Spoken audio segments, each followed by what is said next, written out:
திருநீலகண்ட நாயனார் சிதம்பரம் என்னும் ஊரில் வாழ்ந்து வந்த குயவர். அவர் எப்போதும் சிவபெருமானின் நீலகண்டம் என்ற திருநாமத்தை அன்புடன் கூறி வழிபடுவார். சிவனடியார்களுக்கு தன் கையால் செய்த மண்பாண்டங்களை இலவசமாக கொடுப்பார்.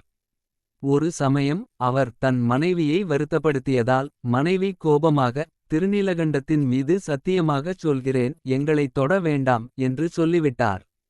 மனைவி எங்கள் என்று சொன்னதை எல்லா பெண்களையும் குறிப்பதாக கருதி நாயனார் தன் வாழ்நாள் முழுவதும் தன் மனைவி உட்பட வேறு எந்த பெண்ணையும் தீண்டாமல் இருக்க வேண்டும் என்று கடுமையான சபதம் பூண்டார். அவர்கள் கணவன் மனைவியாக இருந்தும் சத்தியத்தை காக்க ஒருவரை ஒருவர் தொடாமல் முதுமை வரை வாழ்ந்தனர்.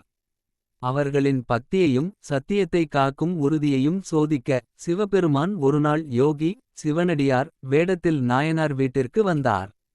அவர் தன் விலைமதிப்பற்ற மண் ஓடு ஒன்றை கொடுத்து திரும்பி வரும் வரை அதை பத்திரமாக வைத்திருக்குமாறு நாயனாரிடம் சொல்லிவிட்டுச் சென்றார். சில நாட்களுக்குப் பிறகு திரும்பி வந்த யோகி ஓட்டை கேட்டபோது சிவபெருமானின் திருவிளையாடலால் அந்த ஓடு மாயமாகிவிட்டது. ஓட்டை காணாமல் தவித்த நாயனார் யோகியிடம் மன்னிப்பு கோரினார்.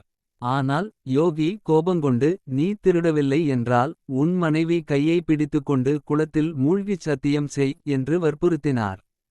தன் சத்தியத்தை உடைக்க மனமில்லாத நாயனார் தான் பூண்ட சபதத்தை அனைவருக்கும் எடுத்துரைத்தார். பின்னர் குளத்தில் இறங்கும்போது மனைவி கையை தொடாமல் இருவரும் ஒரு மூங்கில் குச்சியின் இரு முனைகளை பிடித்துக்கொண்டே மூழ்கி எழுந்தனர். அப்போது ஒரு அற்புதம் நிகழ்ந்தது. அந்த வயதான தம்பதியர் இருவரும் இளமை பொலிவுடன் வெளிவந்தனர். உடனே யோகியின் வேடம் மறைந்து சிவபெருமானும் பார்வதி தேவியும் காட்சியளித்து சத்தியத்தை காத்த நீலகண்ட நாயனாருக்கு அருள் பாலித்து அவர்களைத் தம் உலகிற்கு அழைத்துச் சென்றனர்.